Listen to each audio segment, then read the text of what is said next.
عزیز طلباء، government college tonic کے شعبہ اردو میں آپ کا استقبال ہے۔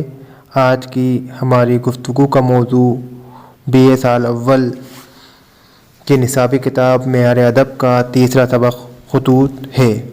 اس سبق میں 4 خط مرزا غالب کے شامل ہیں، جس کے 3 مکتوب علیہ ہیں: مرزا ہرگوپال تفتہ، میر مہدی اور علاء الدین احمد خاں۔ ان خطوط کا تنقیدی جائزہ لینے سے پہلے ہم غالب کے خطوط نگاری کے بارے میں بات کریں گے۔ غالب کے ایک نقاد نے لکھا ہے کہ اگر غالب شاعری نہیں کرتے اور صرف خطوط ہی لکھتے تو ان کی شہرت ویسی ہی قائم رہتی جیسی آج ہے۔ غالب نے اپنا پہلا خط 1848 میں لکھا تھا۔ غالب نے اپنے خطوط کو تحریر سرسری کہا ہے اور یہ خط لاشعوری طور پر لکھے گئے ہیں۔ غالب کے خطوط کا مجموعہ عود ہندی نام سے ان کی زندگی میں شامل ہو چکا تھا، جس میں 162 خط شامل ہیں۔ ان کے خطوط کا دوسرا مجموعہ اردو معلیٰ نام سے 2 مارچ 1869 کو ان کی وفات کے 19 دن بعد شائع ہوا۔ اس میں غالب کے 472 خط شامل ہیں۔ اس کے علاوہ خطوط غالب، نادرات غالب اور غالب کے خطوط نام سے ان کے کئی مجموعہ مکاتیب شائع ہو چکے ہیں۔ سب سے مستند ان کے خطوط کا مجموعہ خلیق انجم نے 5 جلدوں میں شائع کیا ہے، جس میں انہوں نے ان خطوط کا تنقیدی جائزہ بھی لیا ہے۔ خلیق انجم نے ان کے 894 خط مرتب کر کے شائع کیے ہیں۔ غالب کے خطوط کو نور الحسن نقوی نے 2 حصوں میں تقسیم کیا ہے۔ ایک وہ خط جو بطور تفریح لکھے گئے ہیں، ایک وہ خط جس میں انہوں نے اصلاح سخن دی ہیں اور جن سے ہمیں ادبی معلومات فراہم ہوتی ہیں۔ زیر نصاب خط مرزا ہرگوپال تفتہ کے نام لکھا گیا ہے، جس کی پہلی سطر ہے: کیوں صاحب روٹھے ہی رہو گے یا منو گے بھی؟ تو سب سے پہلے ہم مرزا ہرگوپال تفتہ کے بارے میں ہی جان لیتے ہیں کہ مرزا ہرگوپال تفتہ اور مرزا غالب کے بیچ کیا رشتہ تھا۔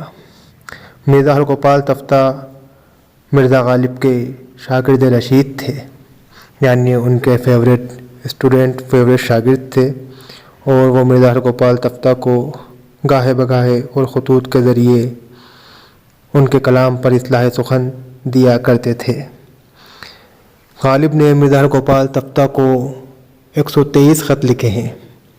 سب سے پہلا خط 1838 میں لکھا تھا اور 20 سال تک یہ خط و کتابت کا سلسلہ چلتا رہا، یعنی 1868 تک مرزا ہرگوپال تفتہ سے غالب کا خط و کتابت کا سلسلہ چلتا رہا۔ غالب نے مرزا ہرگوپال تفتہ کے شاعری کے دیوان پر دیباچہ بھی لکھا تھا۔ جس خط کا ہم تنقیدی جائزہ لے رہے ہیں، غالب نے یہ خط 7 دسمبر 1858 کو مرزا ہرگوپال تفتہ کو لکھا تھا، جس سے ہمیں ان کی نجی زندگی، ان کے رہن سہن، ان کی دلچسپی اور ان کی تنہائی کے بارے میں معلوم ہوتا ہے کہ وہ اپنے آخری دور میں کس طرح سے تنہا ہو گئے تھے اور اپنا وقت کس طرح سے گزارا کرتے تھے۔ غالب کا یہ خط ان کی خود نوشت سوانح کا ایک حصہ معلوم ہوتا ہے، جس سے ہمیں ان کی نجی معلومات، ان کے رہن سہن اور ان کے طور طریقے پتہ چلتے ہیں۔ جب وہ لکھتے ہیں مرزا ہرگوپال تفتہ کو: کیوں صاحب روٹھے ہی رہو گے یا منو گے بھی، اور اگر کسی طرح نہیں منتے تو روٹھنے کی وجہ تو لکھو۔ مطلب یہ نکلتا ہے اس سطر سے، اس لائن سے، کہ مرزا ہرگوپال تفتہ اور مرزا غالب کے درمیان خط و کتابت کا سلسلہ کافی وقت سے قطع تھا، یعنی نہیں ہو رہا تھا۔ مرزا ہرگوپال تفتہ غالب کے خطوط کا جواب نہیں دے رہے تھے، تو مرزا غالب نے یہ تصور کیا کہ مرزا ہرگوپال تفتہ ان سے ناراض ہیں، تو وہ لکھتے ہیں کہ اگر روٹھے ہوئے ہو تو وجہ لکھو، اور اگر روٹھے ہوئے نہیں ہو تو پھر خط کا جواب دو۔ پھر وہ مرزا غالب اپنے دن کے بارے میں بتاتے ہیں کہ وہ دن کس طرح سے گزارتے ہیں، آخری دور اپنے کس طرح سے گزار رہے ہیں۔ تو وہ لکھتے ہیں، میں اس تنہائی میں صرف خطوں کے بھروسے جیتا ہوں، یعنی جس کا خط آیا میں نے جانا کہ وہ شخص تشریف لایا۔